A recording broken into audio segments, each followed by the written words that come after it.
Hey everybody, this is Dream, and today we have a nice little 6-game Major League Baseball slate. Before I get started, can you guys smash that like and subscribe button? I will be doing a FanDuel breakdown at the end of the video. Also, make sure to drop a like and drop your home run calls in the comments below and give us a home run call, and I will call you out tomorrow if you get one right. My core plays today for DraftKings are Justin Turner, Jose Altuve, and Alex Bregman. All three of these guys look really good today. But moving into our pitchers, where we're going to get started here, I have two P1 options, which are Hunter Brown and George Kirby. And I think Kirby is probably the alternative to Brown. And then for P2 options, James Paxton and Louis Varland are the top two options, with Nola and Clark Schmidt being the two secondary options for that P2 place. So moving into our catchers here, we're going to start here with a pretty good position. It's okay, it's not great, but we'll start with JT Realmuto for Philadelphia. Now, he's got a good matchup here against Carrasco. He's been in a slump, though, and we know he's capable of home runs. But he is pretty expensive. But he's in play with very good upside here. The metrics are very good for this matchup, and so I like his potential. But he is definitely hard to roster at the price point.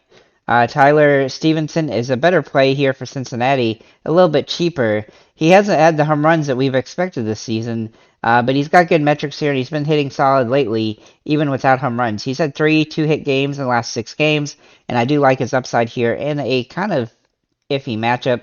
And then we'll look at Alvarez for the Mets, who he does draw a tough matchup against Nola, but he has hit the ball pretty well lately. He also has home run potential. He's been hitting really well from that perspective, and he's got the best metrics of other catchers on the slate, and he's cheap, so that definitely gives him some upside here. The really only concern here is that occasionally Nola has really good strikeout games, and he is prone to some strikeouts occasionally, and so that is a little bit of a concern. You can also consider Alejandro Kirk at this position as well. Overall, I didn't really love the position of catcher today, as they're all somewhat risky situations, but all of them have some good upside and have good metrics for the matchups.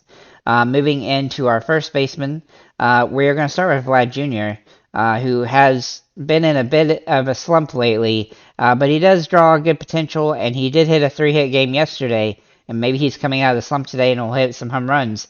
He is somewhat risky, though, because he hasn't been getting a lot of hits lately, and that is a concern. But he definitely has potential, though he is expensive. Then we're going to look at Spencer Steer here for Cincinnati. Now, he draws an interesting matchup here, as he's been hitting the ball really well lately. I like his upside here, and he has home run metrics in this game. He feels like a great play if you think Paxton is going to have a rough game. He's also a very good hitter lately, so I think he's got some real viability here. But I also like Justin Turner a lot, who is a core play. Now, he can play first or third base, not second. And he has really good metrics for this matchup. Boston feels like a really good stack on the slate, and if you were to stack Boston, he would be definitely a guy that I would put at the top of my stack. And he is a top play on the slate. He also has home run potential here in this particular matchup. You can also consider Brandon Belt and Cody Clemens at this position as cheap plays. First base is probably the best position on the slate. There's different options available at just about every price range, and the prices are very solid for this position. So I really like the position a lot. Moving to second base, we're going to start with Altuve. Now, he's fairly expensive, $5,200, but he's making the Houston lineup dangerous again, and he's averaging 10 fantasy points per game so far this season. He's facing a really good matchup here, and he has home run potential, and he's hit 2 home runs in these first 9 games that he's been back. I like his power and upside, and he's hitting the ball well. Moving into some value options here, Emmanuel Valdez for Boston. Now, he's hitting the ball decently, and he's cheap, and he definitely has some opportunity here, though he is high risk due to the fact that they tend to pull him through earlier in the game than letting him play the entire game. Just depending on what they need, later in the game. But he definitely has some utility here. And then Ketel Marte for Arizona is kind of a contrarian option off of Altuve, and he's slightly cheaper here, but he does feel more risky than Altuve. He is a contrarian play in this position, but he does have upside, including home run potential. You could also consider Eduardo Julian, Jeff McNeil, and Jonathan Indy at this position. Second base is very top-heavy in price. Overall, no one really, other than Altuve, jumps off the page is a great play, and the value plays are very suspect as well. So it's a very high risk, high reward kind of position, especially with there being a lack of home run potential. Moving into third base, we're going to look at Rafael Devers first. Now, he's very expensive, and he has not played well this season when it comes to batting average, but he is hitting home runs, and he's had 2 in the last 10 games. He definitely has home run metrics here. His price is super annoying because he's very boom or bust so far this season. As you can see, he's got a lot of 0s and 2s and 3 fantasy point games, which is very annoying for a player at his caliber. Then we'll look at Bregman for Houston. Now, I really do like him quite a bit, and he's quite a bit less expensive than Devers. And if you can afford to roster him, he's definitely in play today. He's a lot cheaper, than Devers as well. So he has a good upside. I like the righties versus Farland. Altuve and Bregman stack are definitely in play on this particular slate. They both have really good upside, and I do like Houston decently well. Then we'll look at Justin Turner is also available at this position. Obviously, he has potential here and can play first and third. You could also consider Royce Lewis at this position. Overall, third base does have good plays at each price range, though I do like the mid-level price range guys like Bregman and Turner the best. All right, everybody, let's get into the shortstop position now. So we're going to start with Bo Bichette. Bo has some really good upside in this matchup, but he doesn't have the best metrics that I typically like for him to have. But he's hitting the ball really well this season, so I do think he's viable here.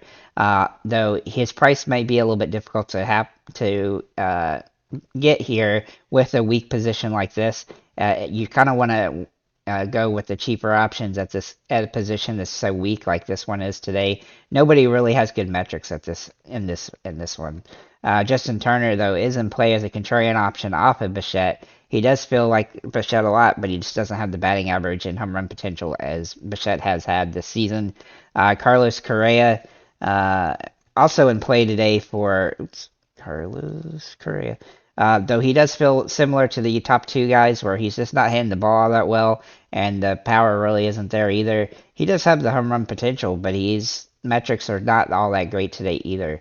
And then Matt McClain for Cincinnati. He ironically has the best metrics for this matchup. He's hitting the ball really well so far to start the season. I like his upside, and he draws a considerably decent matchup on this particular situation.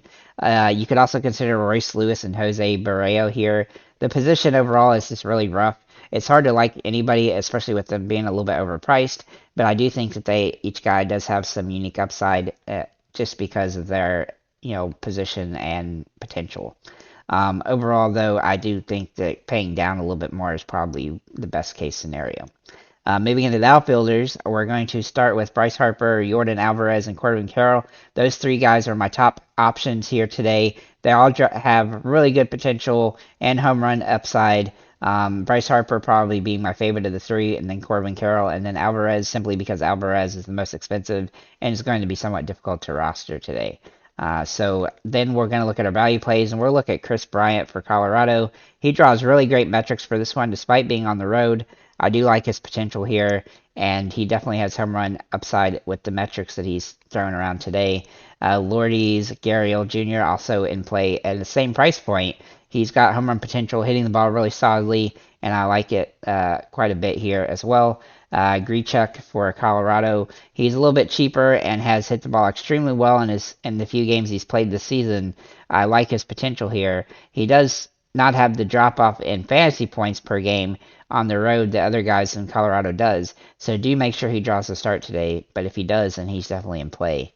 Then Nick Castellanos for Philly is also in play, though he's a little bit more expensive, and his batting average and home run potential is a little bit lower than I typically like. But there just really isn't a ton of good options here at this position with that great potential. But Stuart Fairchild is also in play. He's very cheap and he's been solid the last 10 games. He does draw an interesting yet risky matchup here. Not a super high home run threat, but he's definitely a guy that's hitting the ball decently well lately. You could also consider Starling Marte, Christian Yelich, Mark Canha, Jeff McNeil, Yoshida, Kyle Schwarber, Kyle Tucker, Byron Buxton, James Duran, and Dalton Varsho at this position. Overall, the outfield feels like a decent position, but there's not as much value as I'd like there to be, and everybody does feel a little bit overpriced. But overall, I would probably put in my outfielders last and try to find the value based on what kind of money I need left. So with that said, guys, that's what I have for DraftKings. Let's go ahead and look at FanDuel real quick. For my pitchers, I have Hunter Brown, George Kirby, and Clark Schmidt as my top 3 pitchers for this slate. Hunter Brown and George Kirby are P1 options, and Clark Schmidt is a contrarian option. Moving into our catchers and first baseman, Vlad Jr. is the top overall play, though he hasn't hit the ball well. Justin Turner looks like a great value play at this position. He can also play first or third today. Moving at second base, Jose, I don't know, I said just Altuve, Jose, sorry about that, Jose Altuve. He is the top option at this position, but Ketel Marte is also cheap enough to be a contrarian option. Third base, Devers is cheap enough that he's viable here, though he's high risk still. And then Bregman, Steer, and Justin Turner are all in play at this position. Moving to shortstop, Bo Bichette is a top play with Matt McLain being a value option and Trey Turner being underpriced. It's going to be somewhat hard to roster Bichette and McLain on the slate, but overall, those are the top 3 options. Moving to the outfield, Jordan Alvarez strikes me as the best option based on his price and stuff. The other guys are much more expensive even. Tucker and Verdugo and Springer are all very good value plays, and Corbin Carroll, though, is a little bit expensive for his potential here. He definitely draws some utility. Varsho and Schwarber are kind of contrarian plays here at this position. So with that said, guys, thank you for liking, commenting, subscribing. If you have any comments or questions, feel free to leave them below, and have a nice day, guys.